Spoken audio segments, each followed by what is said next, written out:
So the first one is the solution to the question of not another technology. And again, this work goes back to probably the beginning of the project where we said, this has got to sit alongside, and for us as learning professionals, it was really, this has got to sit alongside existing LMS platforms. We've got to build something that does not require you guys to go and either think about replacing your LMS, or certainly doesn't require you to go and replace your LMS. So what we have here is basically the belief that for many of us, the core content is still going to be really important. I'll see if I can get this complex technology to work. Here we go.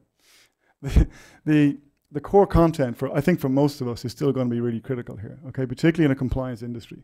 So how do I wrap all these informal tools, or more appropriately, which one of these informal tools are relevant to my organization or to this particular group of people? How can I wrap that around the formal content and personalize it to fit with that particular group's needs? So that was the key thing. So I'm just going to give you a couple of illustrations of how we see this stuff working. So I've got a couple of screens that we've done with some of the companies to present to their clients that illustrate the way this stuff will work. And first of all, you see that it's running in a browser. This content is being served up from the LMS. And then over here, we have the informal content, okay? So it's a browser with content coming out of the LMS. The notes that I see there, again, think of with something a little bit like a Twitter environment, where these are notes that I have either selected to be fed information from this person, or more likely the system has recognized this is a note that's relevant to me, so I'm going to display it to this person because it knows something about me and my profile. Here's another example, and I wanted to show you this one just to show you that the first one from the financial services, you know, your typical knowledge worker, smart economy worker. This one's from people who work in a bar or a restaurant, okay? So these kind of tools should be applicable across any sector and at any level within the organization. So here's, again, a piece of standard training around changing the cask in the pub. And there's links from other people saying this is really important for safety that somebody else has put up there. This law has changed recently, so it's the same idea, the most recent up-to-date information. And there's a video podcast available. Click on this link. So what we're doing is we're updating the content either from a subject point of view. So if you're the owner of the course and you need to change your course, you don't have to go back to the instructional design team who go through that 12-week process, and you know, maybe 6 months later you get the new course out. That this can be put up there more or less immediately by the subject matter expert, or it can be put up there by a peer or a colleague. So it's rapid updating of the content, but it's linked to the original course. The next problem is there's just way too much information out there. How am I going to handle this? And we split this into two. First of all, there's too much data, and secondly, I don't have enough time. And again, I haven't got enough time today to go into huge detail on all of the detailed technologies, but just to describe what I'm going to talk to you about. The first one is personalization, and I'm going to give you a little bit of background on the profiles that we've been working on there. The second one is the friend of a friend network, and again, I'm going to explain it a little bit. And the third one I'm going to explain even less, because it's a part of the research that they're doing, but you don't necessarily need to understand all of the technology. I'm just going to describe to you how it works. So let's have a look at this. First of all, the enhanced profiles. Most of us are familiar with the kind of information that tends to be in an LMS or an employee system, and that's got to be there. That's all the personal details, whatever. But when you talk about contact details, what you can add in there today is, so long as the person is willing to share this information, their IM accounts, their Delicious accounts, so all the things that Tony talked about earlier. And again, if you're not familiar with some of these things, we can talk about it offline, or we can show you examples of it. But it's the details for all these social websites that people are tagging their information or sharing their information, so the system knows more about this user. And that's what this is all about, is getting a much richer view of the individual. Their education and their courses is obviously all in there, their skills and their work history. And the critical one for us is the people I know. So what you'll see there is probably, you look at most of those headings, you say, yeah, we have those.